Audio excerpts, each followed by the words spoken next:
Hi guys, അപ്പോൾ നമ്മുടെ വീട്ടിലേക്ക് എല്ലാവർക്കും സ്വാഗതം കേട്ടോ. അപ്പം ഇന്ന് രാവിലെ എണീച്ചപ്പോൾ നമ്മൾ ചപ്പാത്തി ഉണ്ടാക്കാമെന്ന് വിചാരിച്ചപ്പോൾ അതിനുള്ള മാവൊക്കെ ഇങ്ങനെ കുഴച്ചുകൊണ്ടിരിക്കുക കേട്ടോ.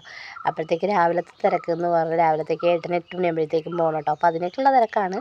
അങ്ങനെ വേഗം നമ്മൾ ആ ചപ്പാത്തിക്കൊക്കെ മാവ് കുഴച്ചതിന് ശേഷം വേഗം മസാല ഉണ്ടാക്കാമെന്ന് വിചാരിച്ചു കേട്ടോ. ചപ്പാത്തിക്ക് കറിയായിട്ട് അപ്പോൾ കുറച്ച് നേരം 3-4 ഉരുളക്കിഴങ്ങ് എടുത്ത് വേഗം അതൊക്കെ ഒന്ന് നുറുക്കി വെള്ളത്തിൽ കഴുകി ഇതിലേക്ക് ഇട്ടു കേട്ടോ. അപ്പോൾ ചപ്പാത്തി കുഴിച്ച മാവിൻ്റെ ആ കൈയാണ് കേട്ടോ ഇപ്പോൾ ഇങ്ങനെ കാണുന്നത്.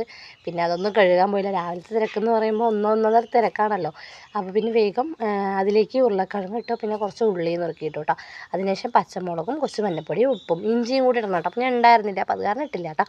അപ്പോൾ നമ്മുടെ വീട്ടിലുള്ളത് വെച്ചിട്ട് നമുക്ക് എളുപ്പത്തിൽ ഉണ്ടാക്കി എടുക്കാൻ പറ്റുന്ന ഒരു ഉരുളക്കിഴങ്ങ് കറിയാണ് കേട്ടോ. അങ്ങനെ വേഗം വെള്ളം ഒഴിച്ചൊരു 3-4 വിസിലൊക്കെ വേവിച്ച് നന്നായിട്ട് ഉടഞ്ഞ് കിട്ടുന്ന പോലെ നമുക്ക് പാകത്തിന് വേവിച്ചെടുക്കാം കേട്ടോ. അപ്പോഴത്തേക്കും വേഗം ഞാൻ ചപ്പാത്തിക്ക് മാവ് ഒഴിച്ച് ചപ്പാത്തിയൊക്കെ ചൂടാകുന്നു. അപ്പോഴത്തേക്കും നമ്മൾ ഉരുളക്കിഴങ്ങൊക്കെ വെന്ത് കിട്ടിയിട്ടോ.